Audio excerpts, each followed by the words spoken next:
जोहार दोस्तों, एक बहुत बड़ी खबर आ रही है कि स्ट्रेट ऑफ हुर्मुज़ यानी जो जल डबरूबंद है हुर्मुज़ का, वो अब खुल चुका है। ईरान ने कई सारे जो वहाँ के सामान लाने वाली पोते हैं उनको परमिशन दे दी है, सिर्फ अमेरिका और उनके एलाइज़ को वो ये परमिशन नहीं मिली है। तो ये बहुत बड़ी खबर आ रही है। ये अल जज़ीरा ने ब्रेक किया है, हम अल जज़ीरा के हवाले से कर रहे हैं, लेकिन अब जो भारत की सरकार है वहाँ से भी ये कंफर्मेशन आ रही है।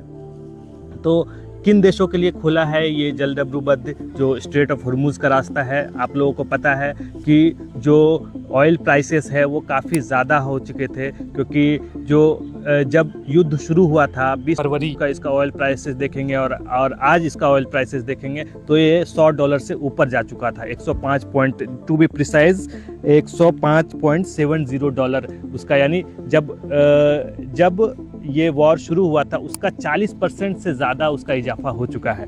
तो हम लोगों ने भी देखा, हमारे देश में भी काफ़ी LPG का क्राइसिस हम लोग देख रहे हैं, काफ़ी लाइनों में। हालांकि सरकार इस चीज़ को डिनाई कर रही है कि LPG का क्राइसिस नहीं है, लेकिन सरकार की एक आदत है झूठ बोलने की और जो न्यूज़ है उसको छुपाने की, क्योंकि मुख्य धारा की मीडिया तो नहीं कर रही है, लेकिन जो डिजिटल मीडिया है इस सवालों को उठा रही है। फेसबुक में आप और यूट्यूब में आप देखेंगे कि इन सब न्यूज़ को जो LPG का क्राइसिस है उसके लिए भरा पड़ा है ऐसा न्यूज़।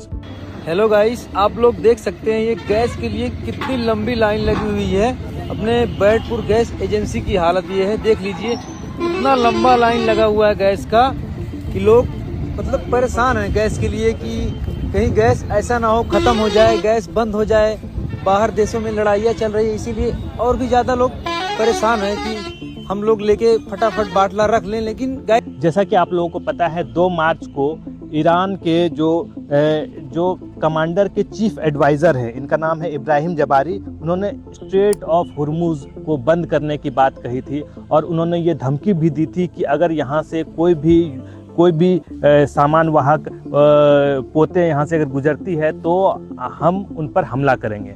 और काफ़ी पोतों पर वहाँ पर हमला भी हुआ। और आप लोगों ने जिस तरीके से देखा कि राष्ट्रपति ट्रंप एक तरीके से सभी देशों से, इंक्लूडिंग चाइना और जापान जैसे देशों से, फ्रांस, साउथ कोरिया, UK जैसे देशों से एक अपील कर रहे थे, गिड़गिड़ा रहे थे कि किस तरीके से कि हम स्ट्रेट ऑफ हुर्मुज़ में अपनी आप नेवल फोर्सेस उतारें और हमारी आर्मी को ज्वाइन करें। बल्कि उनकी खुद जो आर्मी है वो स्ट्रेट ऑफ हुर्मुज़ से दूर भागी हुई है। अब आप डिटेल में समझ लीजिए कि अमेरिका का बड़बोलापन और इजराइल का बड़बोलापन अब धीरे धीरे गिड़गिड़ाहट में कैसे बदल गया। हम आपको एक क्रोनोलॉजी में समझाते हैं कि असल में क्या हुआ था कि 28 फरवरी से जब इस वॉर की शुरुआत होती है और अमेरिका बमबारी करके ईरान पर इमाम खामनेई की हत्या कर देता है। Trump is going to pay a price paid by no American president at all time, paid by no Zionist of all time, paid by no criminal of all time. Trump is going to see, because revenge is coming, and revenge is coming soon, and revenge is coming after Trump, after everybody who facilitated this assassination. उसके बाद 2 मार्च को Iran का बयान आता है। Iran के जो commander हैं उनके चीफ एडवाइज़र इब्राहिम जबारी का एक बयान आता है, और बयान नहीं कहेंगे इसको, धमकी कहेंगे कि धमकी आता है कि स्ट्रेट ऑफ हुर्मुज़ से एक भी वाहन हम गुजरने नहीं देंगे, जो पानी के जहाज़ है उनको हम गुजरने नहीं देंगे।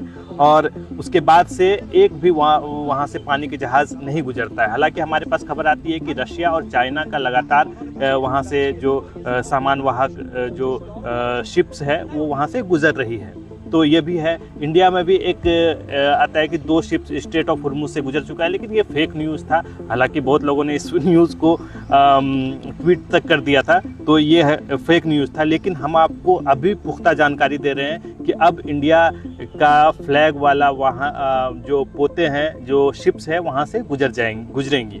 तो अमेरिकी राष्ट्रपति ट्रंप का एक ट्वीट आता है जिसमें वो नेवल कोएलिशन की बात करते हैं और वो US नेवी के साथ बाकी देशों से अपील करते हैं कि अपनी वॉरशिप को भेजें और स्ट्रेट ऑफ हुर्मुज को खाली कराएं, कि जब ईरान अपना कब्जा कर चुका है उसमें खाली कराएं। तो उसमें किन किन देशों को ट्रंप आग्रह करते हैं, अपील करते हैं, किसकी? चाइना को, जबकि ट्रंप को भी और इजराइल को भी पता है कि चाइना अपनी इंटेलिजेंस मुहैया करा रहा है, चाइना और रशिया अपनी इंटेलिजेंस मुहैया करा रहा है, इसलिए ईरान एकदम टू द पॉइंट हमला कर पा रहा है। पर्शियन गल्फ के जो देश है उसके जो अमेरिकी बेसिस को ईरान ने तबाह कर दिया है, लगभग सारे रडार को तबाह कर दिया है, और ईरान जो इतने टू द पॉइंट हमला कर पा रहा है वो इसमें कहीं ना कहीं हाथ ईरान, चाइना और रशिया का भी है।